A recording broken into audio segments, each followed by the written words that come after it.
بخاری شریف کی حدیث ہے، عبداللہ ابن مسعود حدیث کے راوی ہیں، وہ کہتے ہیں کہ ایک مرتبہ اللہ کے نبی صلی اللہ علیہ وسلم مجھ سے کہنے لگے اقرأ علی القرآن، اے عبداللہ ابن مسعود مجھے قرآن پڑھ کر کے سناؤ۔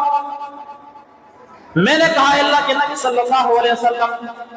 اقرأ علیک وعلیک انزل، کیا میں آپ کو قرآن پڑھ کر کے سناؤں؟ یہ قرآن تو آپ ہی کے اوپر نازل کیا گیا ہے، اس قرآن کو تو آپ ہی کے اوپر نازل ہوا، آپ کے اوپر نازل کیا گیا ہے، آپ صاحب قرآن ہے، بھلا میں آپ کو قرآن پڑھ کر کے کیسے سناؤں؟ اللہ کے نبی صلی اللہ علیہ وسلم فرماتے ہیں فَإِنِّي أُحِبُّ أَنْ أَسْمَعَهُ مِنْ غَيْرِي، اے عبداللہ ابن مسعود آج میں تمہاری زبان سے قرآن کو سننا چاہتا ہوں، میں تو قرآن پڑھتا ہی رہتا ہوں لیکن آج میں دوسروں کی زبان سے اس قرآن کریم کو سننا چاہتا ہوں۔ غور کیجئے میرے پیارے پیارے نوجوان ساتھیوں، ان گاؤں کے لوگوں، میری ماں اور بہنوں ذرا توجہ کے ساتھ سنیں، ایمانداری کے ساتھ اپنے سینے کے اوپر ہاتھ رکھ کر کے بتاؤ، آپ لوگوں نے قرآن کریم کو آخری مرتبہ کب کھول کر کے دیکھا ہے؟ میرے نوجوان ساتھیوں، مجھے معلوم ہے آپ واٹس ایپ کی میسیجز ہر منٹ ہر سیکنڈ تم چیک کیا کرتے ہو، فیس بک کے اوپر کتنی فرینڈ ریکویسٹ آئی ہے تم کل پر چیک کیا کرتے ہو، انسٹاگرام کے اوپر فوٹو کو ایڈٹ کر کے ریمنی دوڑا کر کے تم کتنے فوٹو کو خوبصورت بنا کر کے اپلوڈ کرتے ہو تاکہ کتنے لوگ جو لائک کرے کمنٹ کرے کہ تمہارے فوٹو کے اندر بڑی خوبصورتی ہے۔ میرے بھائیوں،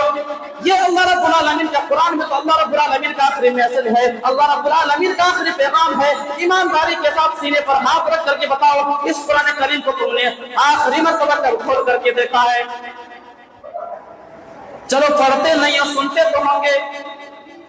ہاں مجھے معلوم ہے کانوں میں ایئر فون لگا کر بائک کو تم ضرور چلا رہے ہو، لیکن تم کسی نئی فلم کا گانا ہی سن رہے ہوں گے، تمہارے پاس قرآن کریم کو سننے کی فرصت نہیں ہے، تمہارے پاس قرآن کریم کو تلاوت کرنے کا تمہارے پاس ٹائم نہیں ہے۔ ذرا غور کرو میرے پیارے پیارے نوجوان ساتھیوں، اگر خدا نے خواستہ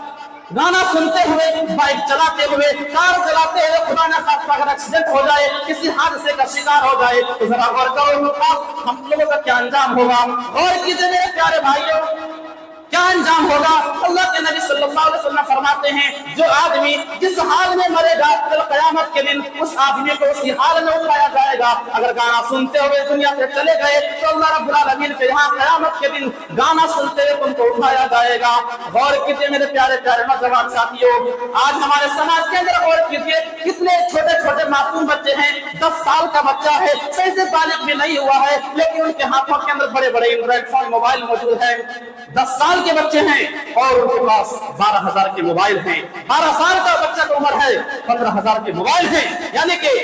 موبائل کی جو پرائز ہے، موبائل کی قیمت اور بچوں کی جو عمر ہے اس میں بھی کمبینیشن نہیں، اس میں بھی جو ہے برابری نہیں ہے میرے بھائی۔ اور اپنے معاشرے کے اندر ہم نگاہ اٹھا کر کے دیکھیں چھوٹے چھوٹے بچوں کے ہاتھوں میں انسٹاگرام پر ویڈیو بنا کر کے اپلوڈ کرتے ہیں، ریل ڈالتے ہیں اور ماں باپ دیکھتے ہیں تو بڑا خوش ہوتا ہے، واہ میرا بیٹا تو کمال کرتا ہے، میرا بیٹا تو کمال کرتا ہے۔ ماں باپ اس کے اوپر نگرانی نہیں کرتے ہیں، اس کی جو ہے ماں باپ کے اوپر ذمہ داری کیا ہے میرے بھائی؟ اپنی ذمہ داری کو احساس، اپنی ذمہ داری کو نبھائیے۔ یہ چھوٹے چھوٹے بچے بگڑتے ہیں، یہ چھوٹے چھوٹے بچے جب روتے ہیں تو ماں باپ کیا کرتے ہیں؟ موبائل پکڑا دیتے ہیں، لو بچہ دیکھو، اور وہی بچہ جب اس ریل کو دیکھتا ہے، اس میں جو چیز دیکھتا ہے پھر اس چیز کے اوپر وہ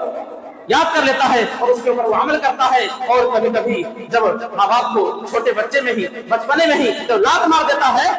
تو باپ جو ہے ماں باپ خوش ہوتے ہیں کہ واہ میرے بیٹے نے تو فلاں ایکٹر کی طرح لات ماری ہے، اور جب یہی بچہ بڑا ہو جاتا ہے اور نافرمان بن جاتا ہے تو وہی ماں باپ شکایت کرتے ہیں کہ میرا بچہ تو بڑا نافرمان ہو گیا۔ اس کی ذمہ دار کون ہے میرے بھائی؟ اس کے ذمہ دار ماں باپ ہیں۔ چھوٹے چھوٹے بچوں کے ہاتھوں میں، جن کے ہاتھوں میں کتابیں ہونی چاہیے تھی، جن کے ہاتھوں میں قلم اور کاپیاں ہونی چاہیے تھی، آج ان کے ہاتھوں میں بڑے بڑے موبائل دیکھا جاتا ہے، جن کے ہاتھوں کے اندر، جن کو اسکول کے اندر مدرسے میں ہونا چاہیے تھا، وہ بچے ادھر ادھر گھوم پھر کر کے ریل بنا کر کے ڈال رہے ہیں اور ہم بے خبر جو ہے میرے بھائیوں سوئے ہوئے ہیں۔ اللہ رب العالمین سے، اللہ رب العالمین کے ہاں کیا جواب دو گے؟ اللہ رب العالمین کے ہاں جب پوچھا جائے گا، اس ذمہ داری کے بارے میں پوچھا جائے گا تو اللہ رب العالمین کے یہاں تم کیا جواب دو گے؟ میرے پیارے پیارے نوجوان ساتھیوں، میرے پیارے اسلامی بھائیوں، جب اللہ رب العالمین کا موت کا فرشتہ ہمارے پاس آ جائے گا